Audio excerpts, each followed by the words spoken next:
È una presenza continua di autorità straniere e familiari al Cafoncello di Treviso per i feriti dello schianto del cavalcavia di Mestre. Ieri il passaggio della delegazione organizzata direttamente dall'ambasciata tedesca a Roma ai fratellini di 4 e 13 anni rimasti orfani della mamma deceduta all'interno del bus. Ha voluto appunto conoscere le condizioni degli assistiti che noi abbiamo, gli assistiti, i ragazzi della Germania, si è informato, ha dato la sua massima disponibilità ad aiutare per quello che serviva e ci ha ringraziato soprattutto il nostro personale che è stato straordinario perché è riuscito ovviamente a dare una risposta immediata dal punto di vista sanitario. Delegazione che è in stretto contatto con i sanitari anche per il 33enne papà in condizioni stabili ma ancora incosciente in terapia intensiva nell'ospedale trevigiano. Sono arrivati altri parenti, conoscenti, ambasciate per gli altri ricoverati?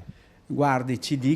riferisce la questura che dovrebbero arrivare anche l'ambasciatore spagnolo e i parenti e quindi noi abbiamo messo a disposizione ovviamente la direzione medica, i nostri responsabili di unità operativa e lo psicologo che può servire per supportare le persone che arriveranno. Direttore che sulla presunta iniziativa di raccolta vestiario per i 2 piccoli ricoverati sottolinea con forza. Chiedo a tutti di non, lo so che la cosa può sembrare, ecco, come dire, mi do da fare per qualcuno che ha bisogno, però credeteci, abbiamo dato già come ospedale, come regione, la massima disponibilità a dare risposte di qualsiasi tipo per i minori e anche per i ricoverati, per cui assolutamente evitate di fare questi messaggi che creano solo confusione perché la situazione è sotto controllo e stiamo rispondendo a qualsiasi tipo di esigenza.